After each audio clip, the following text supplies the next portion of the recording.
Hello, ici Émilie de la Crochelaine. Dans la vidéo ici, je vais te montrer comment avoir un fini qui a un look d'avoir travaillé en spirale sur un morceau plat qu'on crochette normalement en aller-retour. Si on y va avec la façon ordinaire, dans le fond, là, c'est qu'on va voir au niveau des mailles, là, quand on fait un côté puis après ça l'autre, la maille n'est pas tout à fait pareille là, des deux côtés. Donc ici, là, on a l'envers de la maille, c'est-à-dire qu'il a été crocheté de ce sens-là. Et puis le rang juste au-dessus ici a été crocheté de ce sens-là.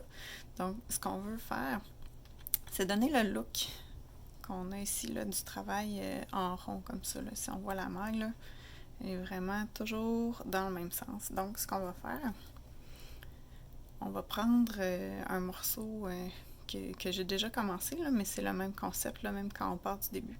C'est que premièrement, bon, ben, on va faire le premier rang de la façon qu'on le fait, normalement. Là, la main ici, elle est crochetée de ce côté-là. Donc, ce qu'on va faire, c'est que dans le fond, à chaque rang, quand on va arriver à la fin, on va se trouver à recommencer du début pour avoir la maille vraiment dans le même sens. Donc ici, là, je viens de terminer mon rang. J'ai attaché. Donc, ce que je vais faire, c'est que je vais venir recommencer au début du rang ici. Puis, je vais aller chercher ma laine. Là, on la passe derrière. On vient de l'attraper ici. On la passe comme ça. C'est important de ne pas trop tirer, parce que si vous tirez trop, là, vous ne laissez pas de lousse en arrière, là, votre travail va être arrangé comme ça. Là. Puis, c'est pas ça qu'on veut avoir. C'est vraiment... on se garde un petit lousse comme ça. Puis, on démarre notre rang comme on démarre normalement. Donc, je commence comme ça.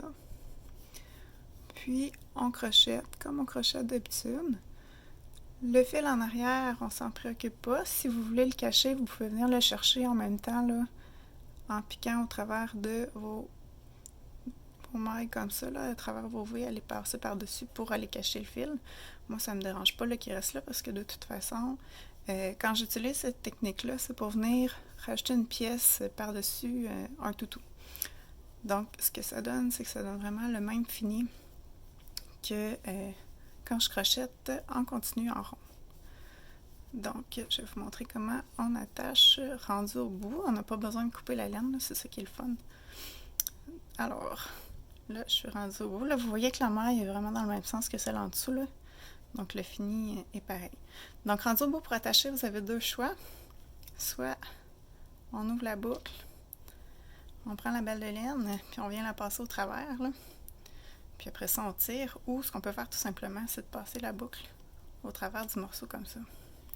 Et de tirer. Donc, ça se trouve être attaché. Donc, le prochain rang, si je devrais continuer, là encore, je me replace au début, je ramène ma laine en arrière, puis je continue. Ça, si vous voulez voir là en arrière, qu'est-ce que ça donne? C'est qu'on va voir les brins de laine comme ça, là, qui se promènent d'un côté comme de l'autre. Sauf que si, comme je vous dis, là, la pièce elle est destinée à être par-dessus un toutou, on va venir l'attacher par-dessus comme ça. Là.